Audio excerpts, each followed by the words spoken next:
Bonjour, mon nom est Marco Prudhomme, je suis le président de Nolnar Aviation, la ligne aérienne la plus populaire au pays sur TikTok.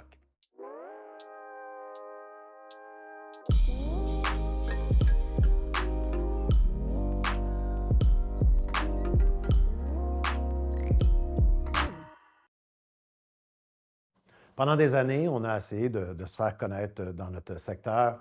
Se faire connaître au Québec comme PME, ce n'est pas toujours facile, il faut dépenser beaucoup d'argent. Et donc, lorsqu'on faisait des annonces pour faire afficher des postes ou essayer de combler de la demande, bien, on devait faire appel à des médias traditionnels pour se faire connaître, et ce, à des coûts importants. Pendant 25 ans, notre entreprise est restée dans l'ombre. On était connu de notre secteur, mais inconnu là, du reste de la planète. On avait beau mettre des postes affichés dans les journaux, à la radio, ça donnait des résultats mitigés. Et donc, pendant plusieurs années, on était à la recherche d'une solution pour se faire connaître à moindre coût. On a commencé à publier, comme plusieurs personnes, sur les réseaux sociaux, à raison d'environ une fois semaine, mais malheureusement, les résultats n'étaient pas présents ou très encourageants. Alors, on s'est dit que peut-être que d'être simplement présent sur les réseaux sociaux, c'était pas assez. On a décidé d'avoir une approche un peu plus structurée, en publiant une fois par jour. Et après plusieurs mois, on a commencé à avoir une banque d'abonnés plus réguliers et avoir même plus d'interactions avec les gens qui nous suivaient. Publier à chaque jour, c'est sûr que c'est exigeant au début. Au printemps 2020, en pleine pandémie, on a annoncé que l'Antonov 225 venait faire un tour à Mirabel et on s'est retrouvé avec 3000 curieux à nos bureaux. The rest is history, c'est là qu'on s'est rendu compte que les réseaux sociaux, c'est un outil puissant. Motivé par ce résultat-là, on a décidé d'embaucher 2 personnes à temps plein. Une personne pour prendre des images, donc photos, vidéos, et une personne pour faire la gestion de communauté. Et donc, avec cette approche-là, bien là, ça a changé complètement nos résultats. Première règle importante, il faut avoir un engagement continu. Donc, publier tous les jours, mais plusieurs fois par jour. Et c'est seulement avec cette publication-là fréquente par jour qu'on va être capable de créer une banque d'abonnés. Imaginez qu'il y a un sujet qui vous passionne. Bien, si ça vous passionne, vous êtes prêt à en consommer plusieurs fois par jour, pas seulement une fois par jour. Alors, il ne faut pas se limiter à seulement une publication par jour. Nous, à l'interne, éventuellement, ce qu'on a décidé de faire avec l'équipe, c'est qu'on a décidé de créer une petite entreprise à l'interne qui s'appelle BDK, une agence qui offre non seulement des services pour Nolnar Aviation, mais également pour d'autres entreprises. Pour ceux qui aiment les statistiques, disons qu'au niveau de l'interaction, que ce soit sur TikTok ou que ce soit sur Instagram, le taux d'interaction, généralement, est environ de 6 C'est-à-dire que sur les centaines de vues que vous allez avoir, il y a environ 6 des abonnés qui vont échanger avec vous ou qui vont suivre un hyperlink.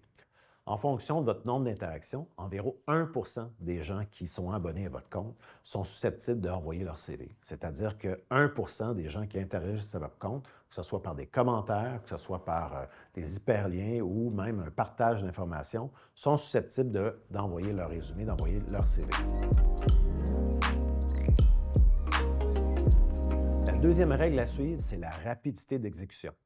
Si vous avez en place un comité très compliqué, un processus d'approbation très lent, c'est sûr et certain que vous allez passer à côté de toutes les tendances qu'on appelle des trends.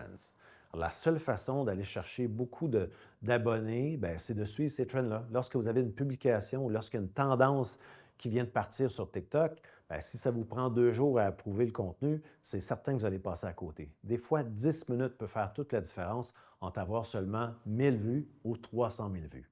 Donc, laissez cours à la créativité dans votre équipe. Laissez-leur la chance de faire des erreurs et de publier le plus possible de contenu. Et seulement en publiant beaucoup de contenu que vous allez voir qu'est-ce qui fonctionne, qu'est-ce qui ne fonctionne pas. Il ne faut pas tenter d'être trop analytique dans ce que vous allez publier. Il faut vraiment être très créatif et essayer le plus de contenu diversifié si on va avoir des résultats intéressants. La troisième règle à suivre, c'est qu'il faut être présent sur les plateformes émergentes. Les nouvelles plateformes vous offrent la possibilité d'aller acquérir beaucoup plus d'abonnés que celles qui sont déjà à pleine maturité. Donc, lorsqu'il y a un nouveau réseau social qui est lancé, il ne faut pas se poser trop de questions.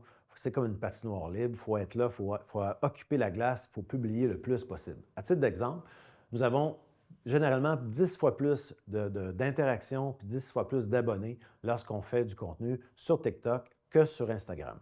TikTok génère 10 fois plus d'abonnés qu'Instagram et 5 fois plus de vues avec 3 fois moins de publications. C'est une plateforme qui est vraiment performante parce qu'elle n'est pas arrivée encore à pleine maturité. Fiez-vous pas aux médias traditionnels qui tentent tout le temps de vous dépeindre les nouvelles plateformes émergentes comme le diable en personne. C'est généralement votre cue pour embarquer le plus rapidement possible sur cette plateforme-là parce que c'est la seule façon d'aller chercher de nouveaux abonnés. Donc, soyez votre propre juge de ce qui fonctionne, de ce qui ne fonctionne pas. Faites vos tests.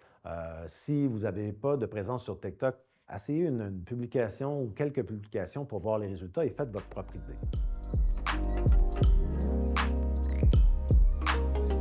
Le type de contenu que vous allez mettre sur vos réseaux sociaux est très important.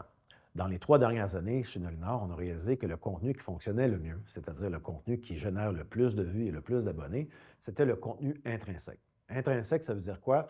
Ça veut dire que c'est du contenu que vous produisez tous les jours dans votre entreprise sans vous en rendre compte, c'est-à-dire vos opérations courantes, vos réalisations, vos succès, vos échecs aussi des fois. Et donc, ce genre de contenu-là, c'est-à-dire le contenu qui permet de voir l'envers du décor, intéresse beaucoup vos abonnés. C'est le genre de contenu qui va avoir le plus de résultats.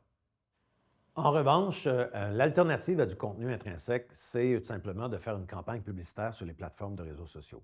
Alors, une campagne va vous coûter environ 4 sous du clic et va vous permettre d'aller rejoindre entre 20 à 150 000 personnes. C'est beaucoup moins intéressant comme résultat, mais ça peut être une alternative viable selon votre budget. Un point qui est très important, c'est que sur les plateformes, il faut rester vrai. Alors, si vous produisez du contenu beige, sans saveur, sans odeur, ben, les gens vont le détecter assez rapidement, puis il n'y aura pas vraiment d'interaction avec votre contenu.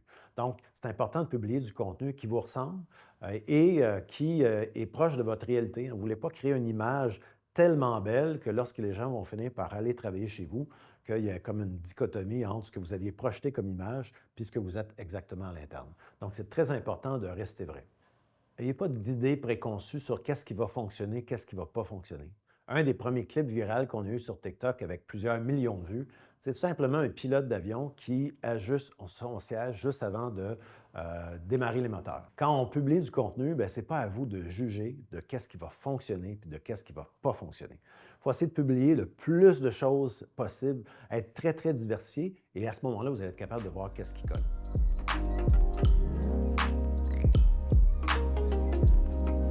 En conclusion, les réseaux sociaux, c'est un investissement de temps, mais c'est un investissement de temps payant.